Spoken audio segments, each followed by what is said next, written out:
Que alegria! Hoje eu estou aqui com a professora Maria Inês Micheleto, coordenadora pedagógica de Ibitinga, São Paulo, vencedora do Prêmio Educadora Nota 10 na categoria Gestão em 2011, com o projeto Instrumentos de Acompanhamento das Aprendizagens dos Alunos.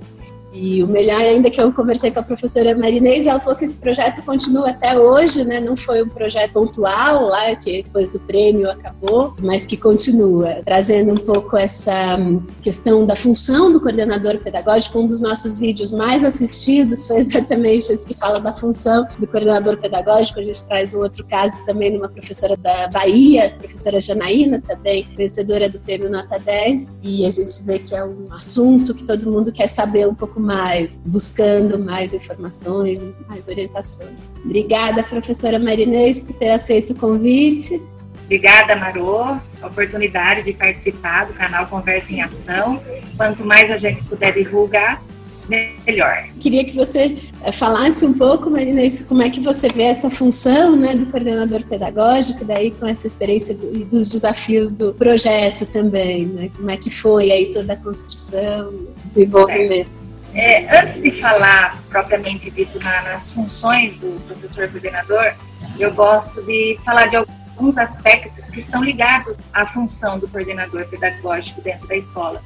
E o primeiro aspecto é uma função política do coordenador pedagógico, no sentido de que o professor que vai assumir a função de coordenador, ele tem que conhecer a proposta, a concepção teórica que embasa toda a prática dos professores, a filosofia daquela escola que está inserida num sistema educacional, seja municipal, público municipal, estadual ou particular. Sim. Então, é uma função política compreender e aceitar, porque não tem como trabalhar com uma concepção pessoal e o trabalho ter uma outra concepção. Outro aspecto que eu considero bastante importante é que a função do coordenador é estritamente pedagógica. E por ser estritamente pedagógica, esse coordenador precisa legitimar a sua função. O que eu quero dizer com isso? Legitimar a sua função para que ele não seja um faz de tudo dentro da escola. Uhum. O professor que está nessa função, está nessa posição, ele precisa lutar para que as funções reais dele aconteçam, para não ficar fazendo outras ações que não sejam pedagógicas dentro da escola. E um último aspecto que eu considero bastante importante é que, para exercer a função de coordenador pedagógico, ele precisa de autonomia. E essa autonomia está totalmente ligada no desenvolvimento de relação que existe com a equipe gestora. A equipe gestora precisa confiar no trabalho desse professor coordenador pedagógico. Para depois abordar as reais funções, o que eu chamo, né, de funções propriamente ditas do professor coordenador, que é articular a proposta pedagógica. Existe uma proposta pedagógica, ela não precisa ser escrita simplesmente com palavras bonitas, mas pelo coordenador pedagógico, ser articulado diariamente com a prática pedagógica dos professores. Todos devem ter em mente o que essa proposta vai levar, qual é o objetivo principal dessa proposta, e é lógico que é a aprendizagem dos alunos. Uma outra função real do coordenador é a formação do professor no ambiente da escola.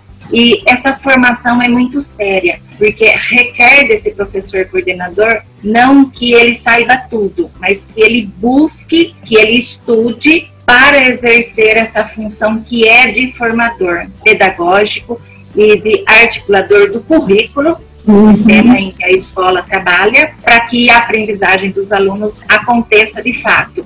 Essa formação do professor, ela se dá na prática com reuniões, que cada sistema tem organizado, cada estado tem organizado de uma forma, as redes municipais têm a sua forma de organizar, até mesmo a rede privada, precisa acontecer periodicamente e essas formações precisam ser planejadas, executadas e avaliadas, não envolvendo os professores da unidade escolar. Uma outra função que para mim é muito real é a observação de aulas, Sim. que o professor coordenador deve desenvolver, é uma função sua, e enquanto observador de aulas, ele precisa fazer com que o professor compreenda esse papel dele, que não é de fiscalizador, que não é para, mas sim de parceria com a prática, de orientação da prática do professor.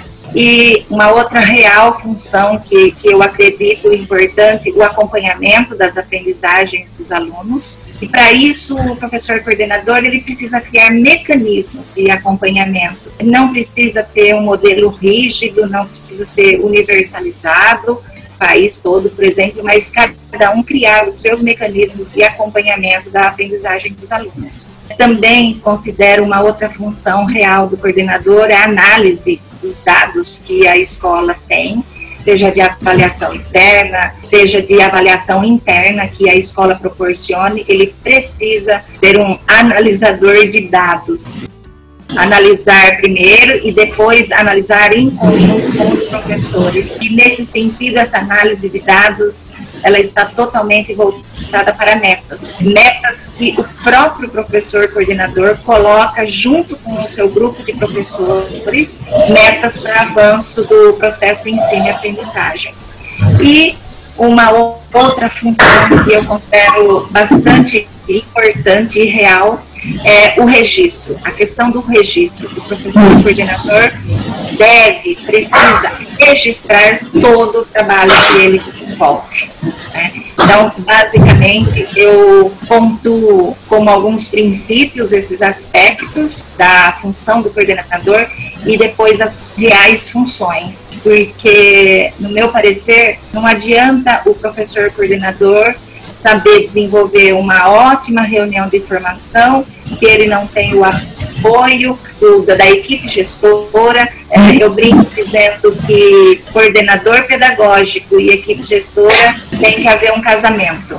Tá todo mundo junto, né? Com o mesmo objetivo, né? Todo mundo junto. Não acredito que seja trabalho solitário, mas a autonomia que eu quero dizer e que eu sempre digo que é necessária para o coordenador desenvolver o papel dele, a sua função, mas também esse professor coordenador respeitar a hierarquia e colocar sempre a equipe gestora para conhecer tudo o que acontece no trabalho do coordenador e dos professores. Então, são essas funções que eu acredito.